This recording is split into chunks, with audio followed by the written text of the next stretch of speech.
everyone! Welcome to another Let's Play. You're back here for more Crown in the Flame and for cats kicking microphones and for me talking up my friend Griffin because they're still playing Endless Summer and yeah, you guys need to be watching that because it's good too.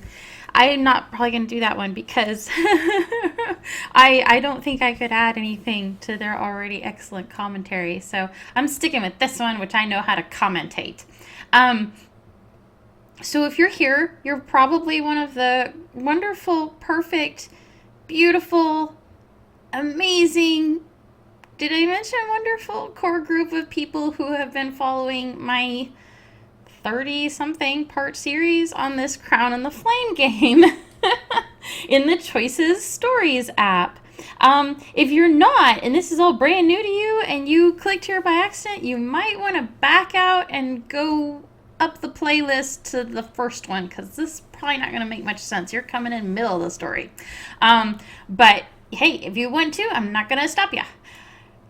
Today we're going to play The Crown and the Flame Book 3, Chapter 1 of 17. Kenna accepts an invitation to visit the Iron Empire. Can she make peace with the Five Kingdoms' fiercest enemy? So, here is my theory. And it's just a theory. I haven't looked anything up on this, and I'm not going to. I think Book 1 was pitched as a really great concept. It was narrow. It was focused. What if you have a girl from a small kingdom, a princess, an heir, whatever you want to call her, from a small kingdom, and her mother is assassinated, and she's put on the run, has to go hide in a monastery, and she has to build up an army from nothing and take her kingdom back. And that was a really great idea, and it worked awesome. And then you had book 2, which was kind of like, okay, so now she's got this army and she's got her kingdom back. Let's say she needs to liberate all the other kingdoms as well, which we hadn't really seen in book 1 as being threatened by Luther and his family and Empire, but okay, it makes sense. I mean, they did it to us. They tried to do it to Tegan. It makes sense that they would do it to other people too, like Rowan and stuff like that. So we did all that. And at the end of book 2, Luther said, why do you think I've been doing all this? There's a really scary Iron Empire next door, across the sea, which we knew. That wasn't, a new plot twist or anything. But we also knew that Luther had been handling the situation badly. Because, realistically, killing all your best allies and fomenting a civil war that will mire your people in it for decades, if not longer, is not the best way to unify the continent against the Iron Empire across the sea. So I have always bought that the Iron Empire threat is real, but that Luther is massively incompetent. So it sounds like we're actually going to go to the Iron Empire and talk to them, which to me makes perfect sense, that we would maybe go see whether or not we can be like, hey, can we come to some kind of peaceful agreement? Because Luther was a fool. Probably that's not going to happen, so that we'll have a nice big book over it. One supposes. And we still get the same map as before, so I'm not even sure where the Iron Empire is. This kind of looks like vaguely continental Europe-y, so this would be, what, France? And with, England up here, and I just realized you guys can't see my mouse because I turned off that option, so you have no idea where I'm pointing. So maybe the Iron Empire is England. I don't know. It looks like you've already played Book 2 of The Crown and the Flame. We've saved your choices and can carry them over to Book 3. Yes, I would. I would like that. I didn't go to all that trouble romancing people to previously in The Crown and the Flame. Our lands will never be safe from the Iron Empire until we are one. One kingdom, one king. There will be no alliance. You monster. Kenna, look out! Die. So they actually are just going to recap all the stuff I just went over, so sorry, my bad. What the? What the hell did I just do? Your little rebellion ends now. You'll never get away with this. I already have. We've waited years for this moment. We've suffered under Lutheran of Rocky's evil and cruelty. Together we take the fight to our enemies. Today we take back Stormholt. Today we take back our home. Today we fight. I've got to be honest, if you didn't know what happened in book 1 and book 2, I don't feel like this recap would help much. I fear this is the end of my tale. I need you, Gabriel. I can't do this without you. You're wrong. You're strong now. You've become everything I ever hoped. I couldn't be more proud of you, my queen. Marco is defeated. This battle is over. The Queen of Stormholt. Long may she reign. Say I want to go with you, but this doesn't seem like the right time. Now is the only time. You will tip the balance of the coming war one way or another. I can't promise anything, but if you come with me now, you may have a chance to save the people you care about. At the very least, you'll save them from yourself. Okay, so that was book 1, which I don't feel like was a sufficient recap at all, but I think I kind of went over it already.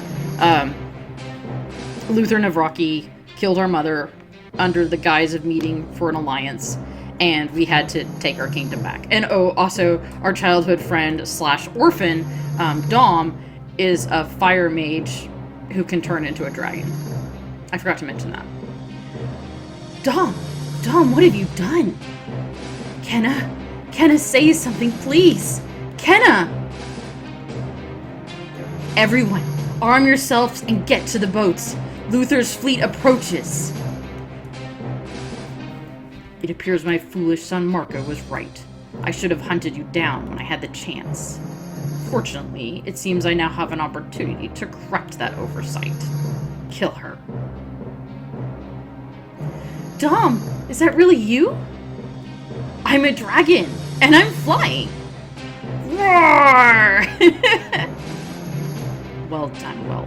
You've won. End it. Now. It's over. Surrender your weapons. We've lost. So that's your plan? Enslave everyone you meet until the whole world dances at the end of your strings. You're just as blind as the rest of them. Why can't anyone see this world is sick? The medicine won't be pleasant, but it's necessary. And how are you going to accomplish all that by yourself? But I'm not alone, my force of fiery destruction. I have you. I wasn't returning to Lycos to fight you, whelp. I was retreating. Wait, retreating? The Iron Empire. A greater foe than anything you can imagine. We must combine our armies and fight against them. Together. It even did the little +5 army, unless that saves over here? Surely not. Okay, so there's our crown. Oh, nice. Nicely little affected there. That was a dragon fire heating up our crown. So now it's not a crown and flame separate. It's a flaming crown. I assume also that this book... Oh, there we go. Okay, it wasn't England. I assume that this book is the last in the series. I don't see that. I don't see them getting a 4th book out of this. I don't see it. Now, I could be wrong, but I don't see it. Okay, chapter 1, The Iron Empire. We got our points up here. Now playing as Kenna. Are we on an airship? Did we capture one? I mean, I know we blew several up. And when I say we, I mean the dragons on our side. Having liberated the 5 kingdoms, you've turned your attention to a greater threat. the Iron Empire. Why? They're on the other side of a sea. Why don't you just build a better navy or better ramifications and just freaking ignore them? Okay. Dial it down. 2 weeks after defeating Luther Navraki at the Battle of the Bay, you and your most trusted companions are traveling across the ocean to Morosi, the Iron Empire's capital. This seems like a bad idea. The last time we saw people travel in order to meet an enemy in the hopes of creating alliance, our mother was killed. There it is. I can see land on the horizon. Finally. I swear, if I don't get out of this flying death trap soon, I'm going to throw myself into the ocean. That would be very counterproductive. It is fortunate we salvaged some of Hex's airships. Imagine how prickly Val would be if this journey had taken weeks instead of just a few days. Correction? I'm going to throw Raiden into the ocean. I must admit, Kenna, I'm unsure of this plan of yours. You're not the only one, but our only alternative is to fight the Iron Army with Luther and his army at our side. That is not the only alternative. Pass. Hard pass. Did we honestly leave Luther alive back home while we left our kingdom? Because that was the thing I didn't like about book 3, was it forced us to keep Luther alive. And now we also have left. I hope we kept some very good jailers attached to him. The Empress of the Iron Empire has agreed to meet with us to broker peace between our lands. Isn't that worth a chance? Yes, but for all we know, we could be flying right into a trap. It almost certainly is a trap. Now when you play as any character, certain choices will add to your legend. A higher legend score unlocks special choices. That's different. Used to there was 1 bar for Kenna, which I think was called Prestige, and there was 1 bar for Dom, which was Firepower. Literally. Trapped or not, I'm feeling optimistic. My mother dreamed of peace between the 5 kingdoms, a dream that Luther shattered. Now that we're close to making that dream a reality, we need to think about what comes next.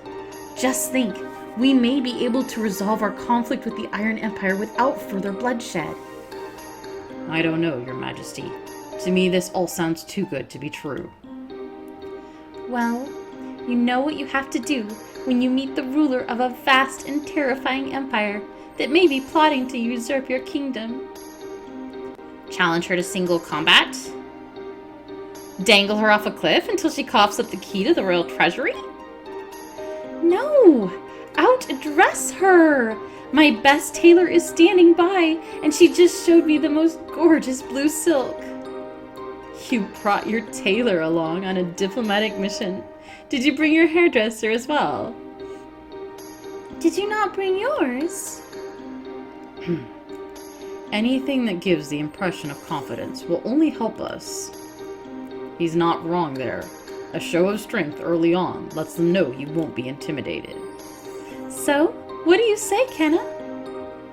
Unlock the regal blue gown to intimidate the ruler of Iron Empire and gain army points. I have bought so many outfits, you're telling me I gotta buy another one? Fine. At least it's a pretty one this time. I like the pretty... What would you call that? A cloak? A shawl? A train? A gown thingy? I like it. Yes, I'll buy it for 12 diamond. You spend the next few hours being measured, fitted, and primped by Annalise's tailor. Afterward... Well, think this will make the right impression? Breathtaking. I believe this will have the desired effect, yes. Hells, Kenna! One look at you and that Empress won't be able to string 5 words together. How will Kenna negotiate if the Empress can't talk? I'm sure we'll find a way. How much longer until we arrive, Whitlock? We should be nearing the capital now. I'm going to bring us down for a landing. Good. We need to resolve this as quickly as possible. There are other matters that need my attention.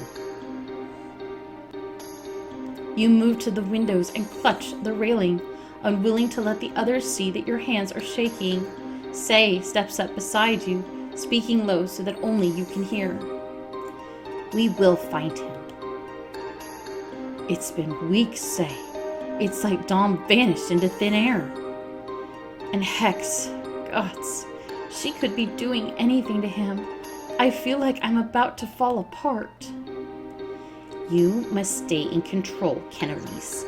I will not lose Dom because you let your emotions weaken you. Do you hear me?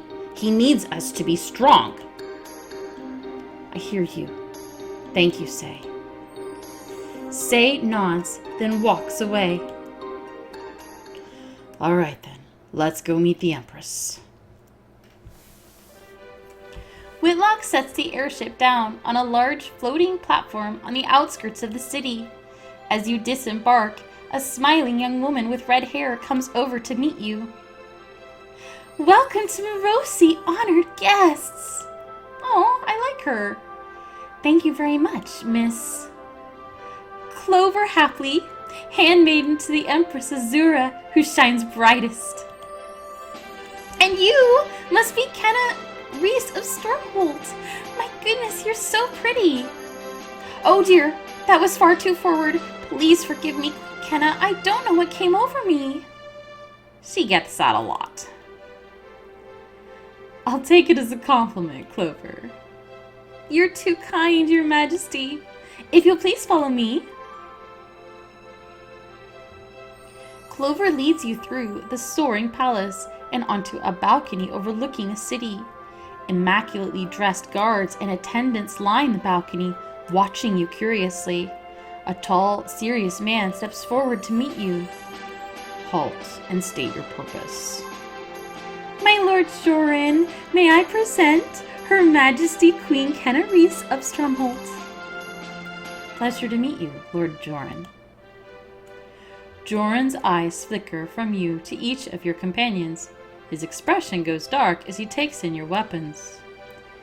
You dare come before the Empress, who shines brightest, so armed. Are your 5 so-called kingdoms led by uncouth savages? 1,000 apologies. We meant nothing of it. I do not care what you meant. Are you so truly uncivilized that... A slender hand alights on Joran's shoulder, calming him and gently moving him aside. Wow. Okay. That's the Empress. Peace, Joran.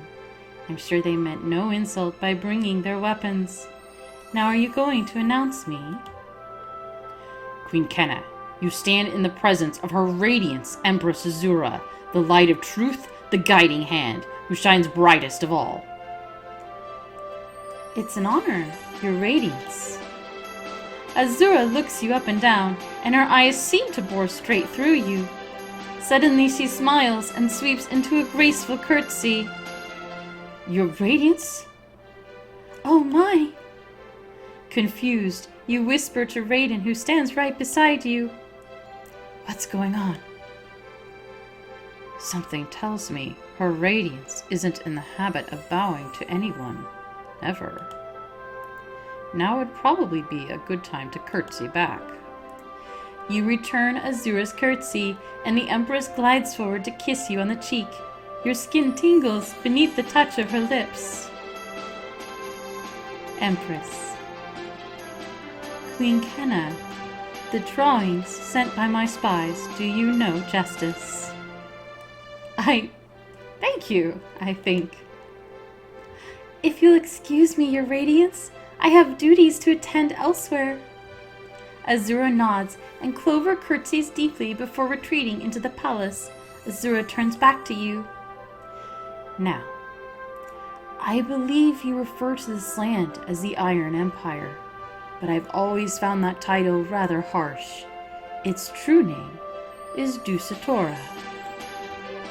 Welcome, all of you. Empress, this is Sir Leon Sterling, my crown guardian. I have heard tales of your bravery, Sir Leon. Your queen could not ask for a more faithful protector. I'll protect Kenna to my dying breath. I'm sure you will, my friend. And this is... No need to make full introductions. I'm already familiar with your entourage, Queen Kenna. Is that so? Care to test me? Gladly. Alright, fair enough.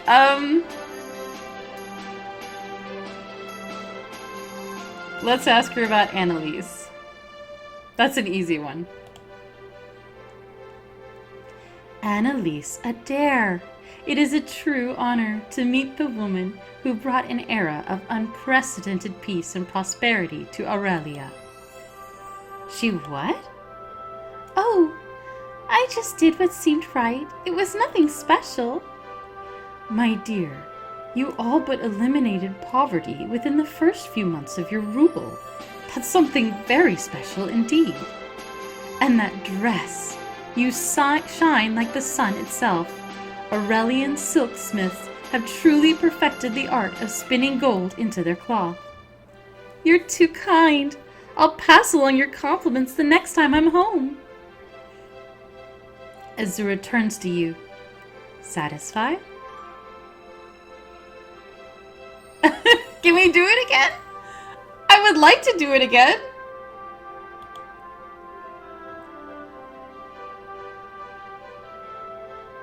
Whitlock is the leader of the Foundry, so he's the most logical next. I've been very eager to meet you, Whitlock. Even among your people, you're considered a prodigy. If you're already leader of the technocrats at age 15, who knows what marvels you have yet to accomplish?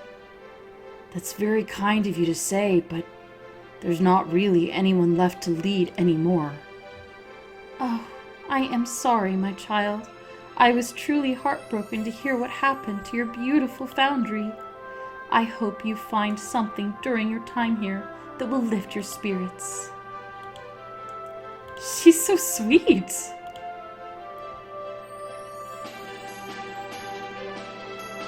Let's go with Val. Odd to see a monarch place so much trust in a common mercenary. But then I hear the ferocious Valentina is a woman of uncommon skill and honor. Hey! Who told you that name, you smug owl? Val glares at Leon, rubbing her shoulder. Yeah, I've got uncommon skills, all right. My specialty is teaching uptight guard captains not to start fights they can't finish. No, we're gonna do all of them. I must admit, I was surprised to hear that wielders of the flame were among Kenna's trusted companions. Or have you forgotten that your people were driven out of the Five Kingdoms and all but extinguished just a few short centuries ago? I have not forgotten, but that is not the matter at hand right now. Azura considers Sei for a long moment. Sei stares back, unblinking. So disciplined. You are a credit to your teacher. That was interesting. We're learning things we didn't know. So, hi. Let's have her tell us about Raiden. Raiden Lykel. You're a mysterious one, aren't you? Yours is a name whispered in shadows. Raiden bows politely, never taking his eyes off Azura.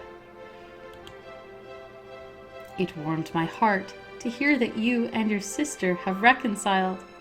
Why did Adder cast you out of Lycos all those years ago?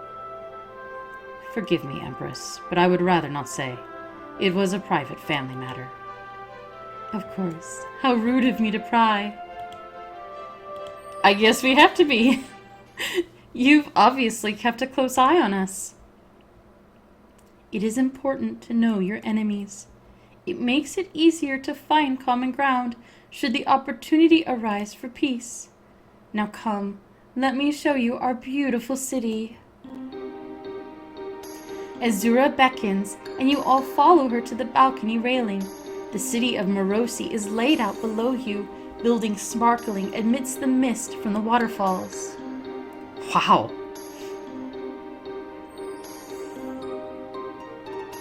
Nice. I count like 3 water wheels in this picture alone. And 3 more over here. Very impressive. Sure, all those tall buildings look pretty, but I feel sorry for the folks out to climb all those stairs. It does keep one in excellent shape, but there's always the elevator if you're in a hurry. The what elevator? A suspended platform raised by pulleys.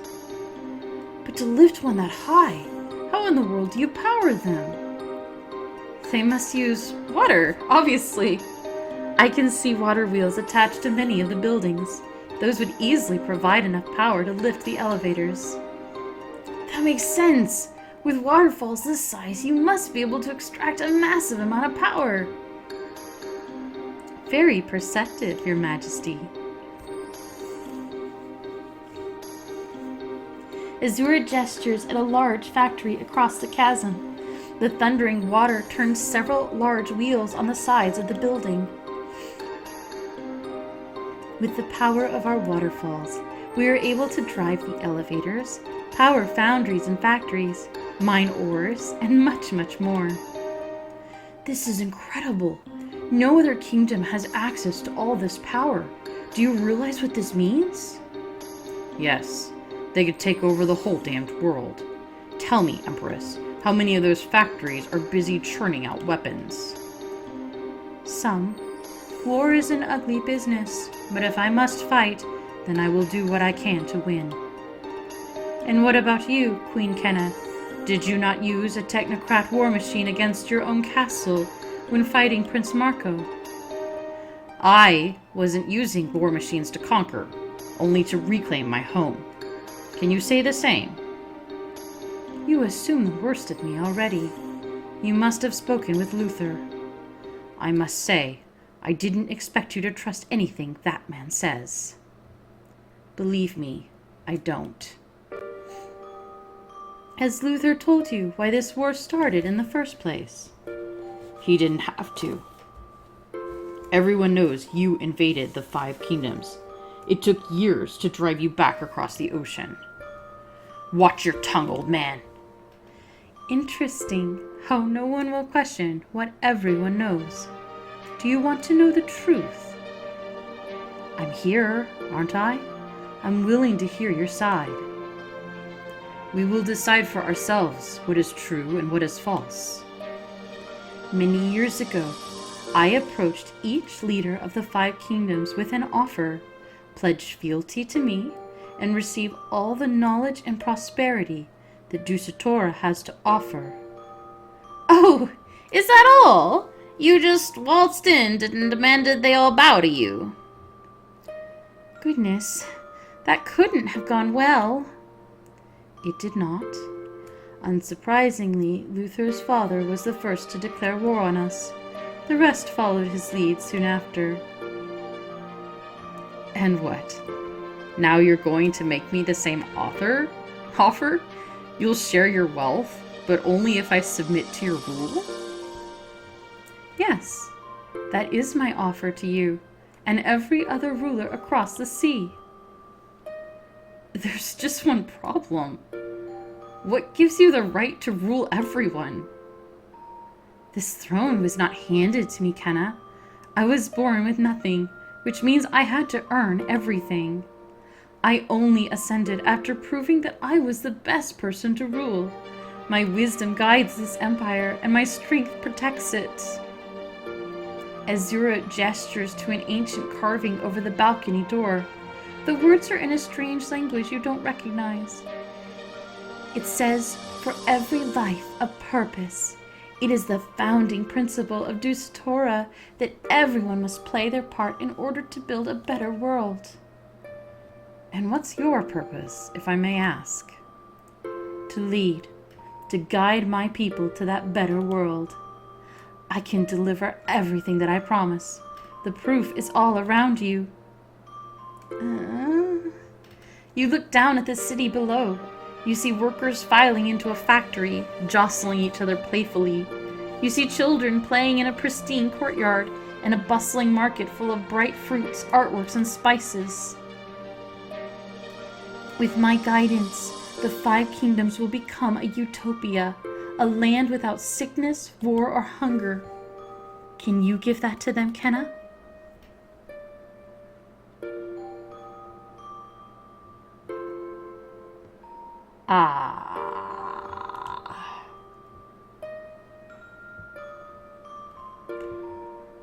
I mean, it doesn't really matter whether I can or not. This isn't gonna work. You can't just go home and be like, congratulations, everyone!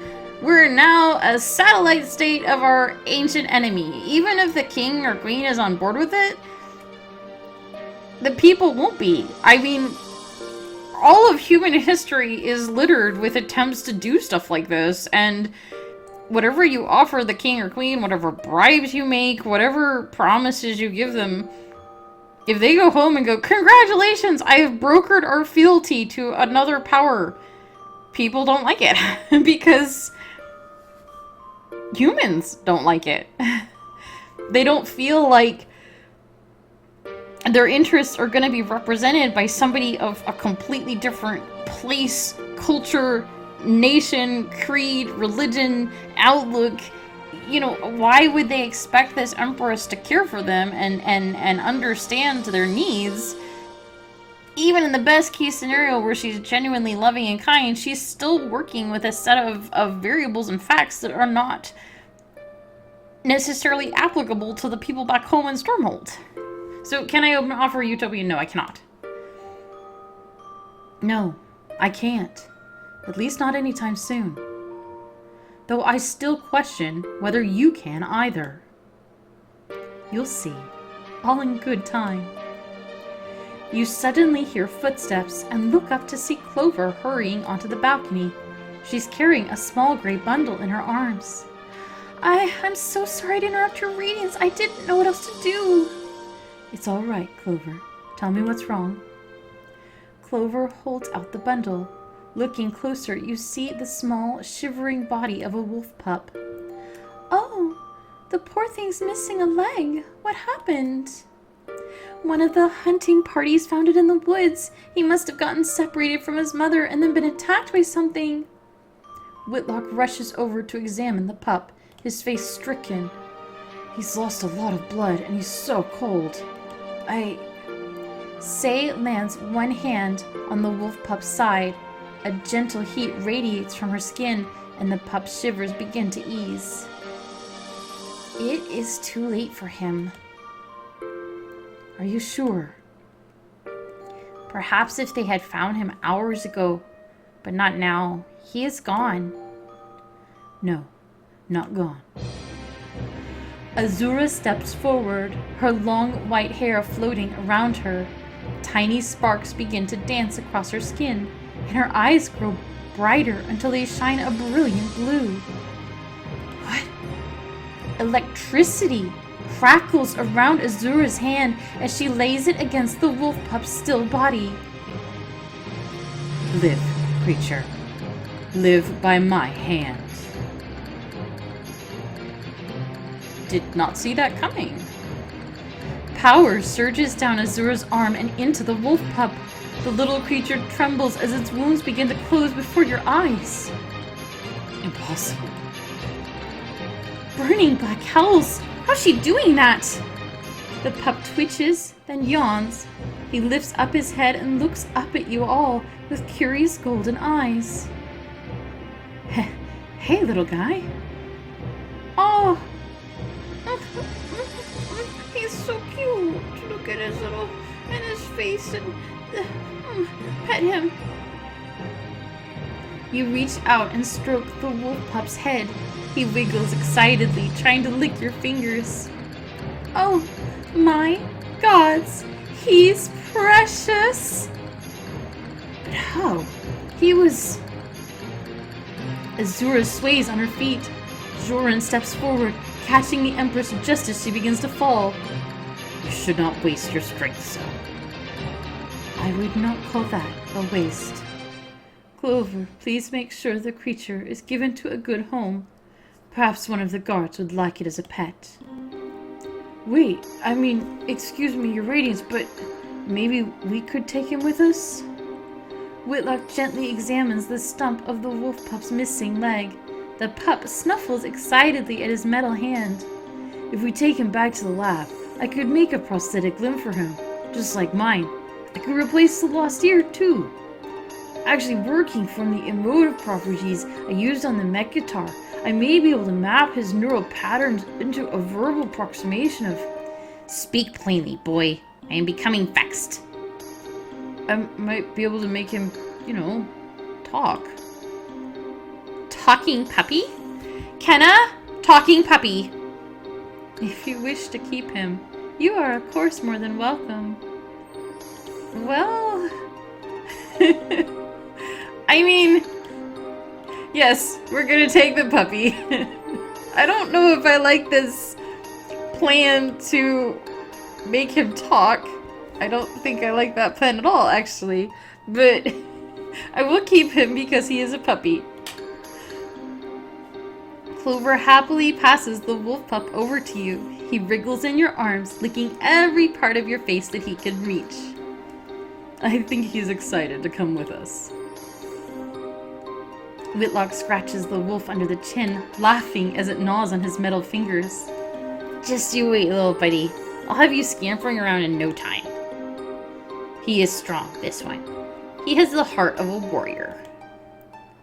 Dibs on training him. He's gonna be the best guard dog ever. Hugh, training a wild animal? The pup's already got better manners than you'll ever have. I will fight you. He's such a little darling. Can he sleep in my room, please? Something tells me we'll need to take turns. You look back to Empress Azura as she steadies herself against Joran's solid shoulder. Queen Kenna, I'm afraid I must retire for a short while to replenish my strength. Of course. All that lightning looked strenuous. A handsome attendant hurries forward, offering his arm to the Empress. Please, your radiance, allow me. Accepting his arm, Azura affectionately strokes the man's cheek. Thank you, dear one. If you would help me to my chambers. It is my greatest honor to serve you, my Empress. And mine to accept your service. Queen Kenna, you've arrived at a special time. This month is the celebration of light, a festival commemorating the anniversary of my rule. Central to the festival is a tournament, and the final rounds take place this evening. We would be honored if you were to submit a champion. Them, your radiance? But they didn't compete in the earlier rounds, and they're not. They are guests of the Empire, Joran. I think we can bend the rules just this once.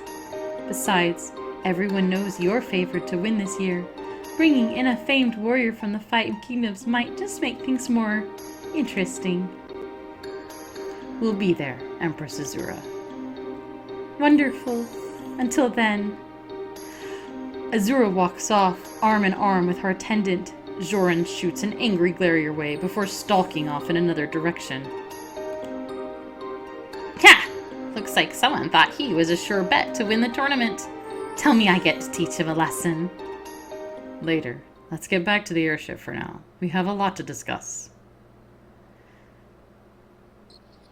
Back in the airship, the wolf pup wobbles around the bridge, sniffing everyone and everything as you discuss your meeting with Azura. Well, that was a lot to take in. Yes, can we discuss how Azura has the power to raise the dead? A most intriguing development. It seems that magic is alive and well in the Iron Empire. And did you see the way everyone looked at Azura? It's obvious that her people adore her. Yeah, especially it is my greatest honor to serve. Bet I know how he's serving her right now. After everything I'd heard about the Iron Empire, I was expecting a cruel dictator. She's different. It's all an act. That woman's a lying snake, and anything she offers us is a trap. No one's clamoring to join the Iron Empire, Leon. But how can we not consider it? You're joking. You'd hand over Aurelia on a golden platter to that witch. She didn't say that. Annalise is merely weighing her options. And one of the options is rolling over for Azura like trained dogs. You think I like the idea of kneeling to another ruler? I have to consider what's best for my people. What do you think, Whitlock? What's the most logical course of action here? I think we need to gather a lot more information before we can make an informed decision. But my first impression is that people seem happy here. Resources are plentiful and technology makes life easier for everyone. And you, Kenna, what are you thinking? I really hate that I can't save and see exactly what's going to shake out from these options. Here are my concerns if I was in Kenna's footsteps right here. It is not hard at all to put on a very good show of everybody being adoring and happy and like that's not hard at all. So what we've seen is impressive, but doesn't necessarily mean that people are happy under her rule. It doesn't necessarily mean anything.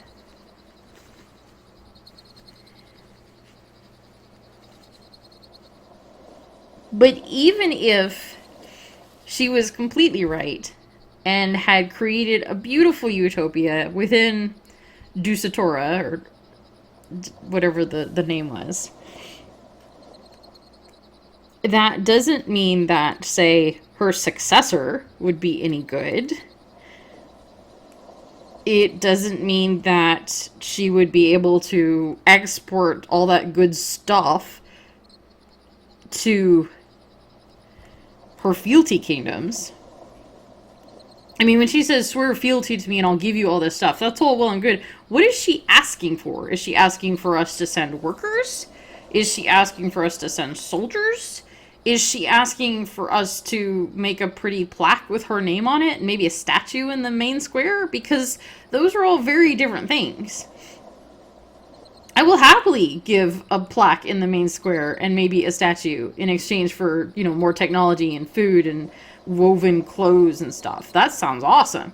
But what does that fealty mean? And then third of all, even if she can deliver on all these promises and even if everything is as good as it seems, selling this to the people back home will be impossible. Like, all the stuff that Rowan was feeling about, and I do hope we see her again, but we probably won't since she could have died in book 2, so it's kind of like how we never saw Rose again after she could have died in book 1, which I didn't really care for, but I understand the constraints of the Choose Your Own Adventure format. But it's kind of like all the problems that Rowan brought up about wanting to be, independent and self-governed by people who at the very least have roots in the area and understand, the needs and wishes of the people. Now we're going to outsource rulership to this faraway, distant dictator who nobody knows anything of, except that we've been fighting them for as long as anyone who's been alive can remember. If it was Luther's father, whoa, how old is she? She went to the 5 Kingdoms, and it was Luther's father that she approached, but we don't know how long ago it was. I feel like somebody at one point said,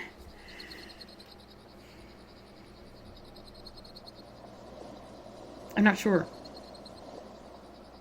I feel like we've been fighting with them for as long as Kenna's been alive. I wasn't reading her as particularly old, but she's got to be at least in her 40s or 50s, right? It's hard to tell with the artwork because everybody's so pretty. So definitely not Azura may be right. I don't understand this better deal. Like, do you mean by holding out? Like, what does that mean? And this is hopeless.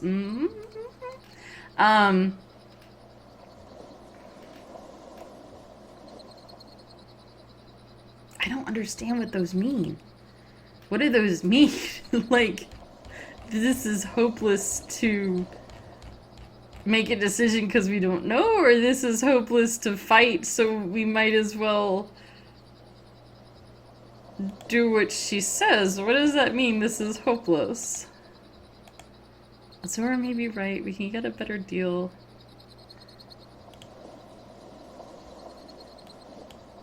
I'll say this is hopeless.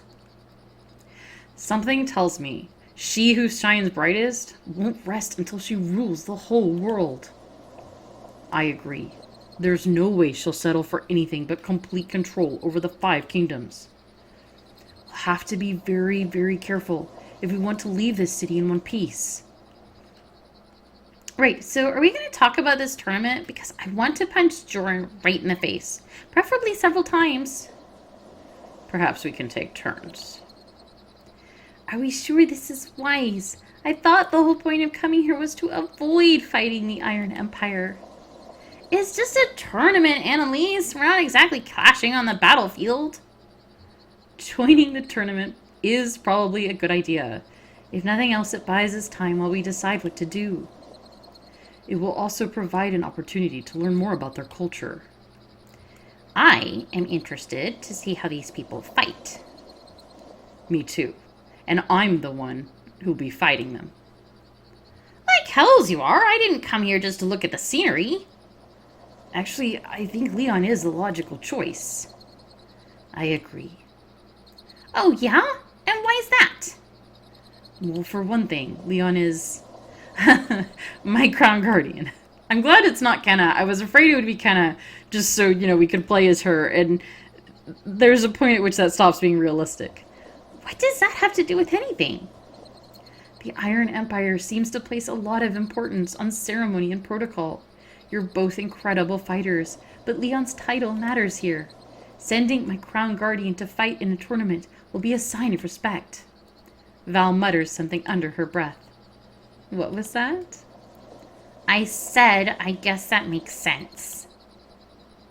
I'm glad you think so. We're in agreement then. I will represent Kenna in the Empress's tournament.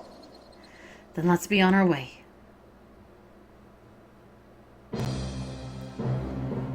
Later that afternoon, you meet Clover outside and she leads you to a grand temple in the heart of the city. Fighters and spectators mingle among giant stone columns. Wait, the tournament is being held here? Yes, Your Majesty!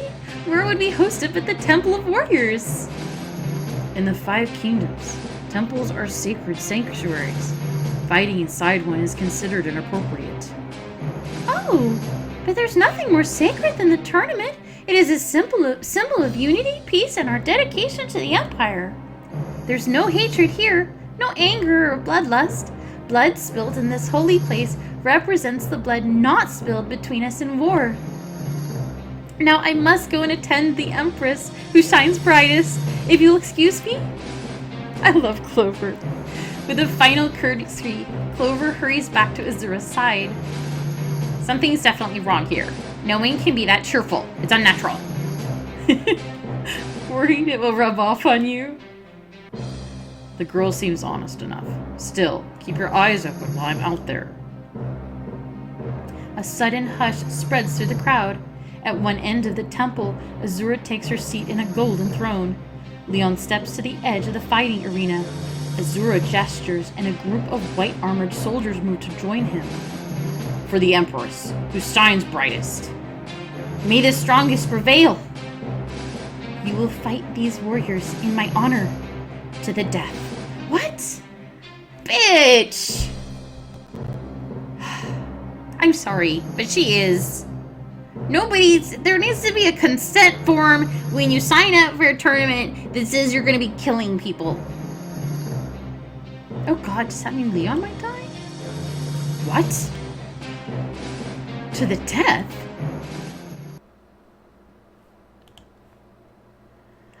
I really feel very strongly that sort of thing should have a consent form. Like with tiny print that you read, only the print isn't tiny. You met the leader of the mysterious Iron Empire. She wasn't exactly what you expected. You made a grand entrance in your dazzling new gown. Even the Empress was impressed. You took in the adorable wolf pup. This canine companion will follow you to the end of the world. Leon entered the Empress's tournament as your champion. So we got Luther imprisoned and a wolf pup recruited. Oh gosh, that means we get to make Luther loyal or something later. What will I do with him? Is there anyone I can marry him off to that he'll stay loyal and under my thumb? Ooh, Adder! No, I'm just going to sit with that idea for a while. Congratulations! You earned 1 diamond for playing. I don't even know why they do this. It's like a thumb to the nose. So that was chapter 1. That was kind of a long one because I had to do the recap of what all happened. Thank you so much for coming along with me on these. Do check out my friend Griffin's videos because they're doing different stories than I am. There's a bunch of these, let me tell you. And, leave a comment if you want because I like seeing the comments. I'm not going to lie. I'll see you in the next video. My name is Anna Mardal. Bye-bye.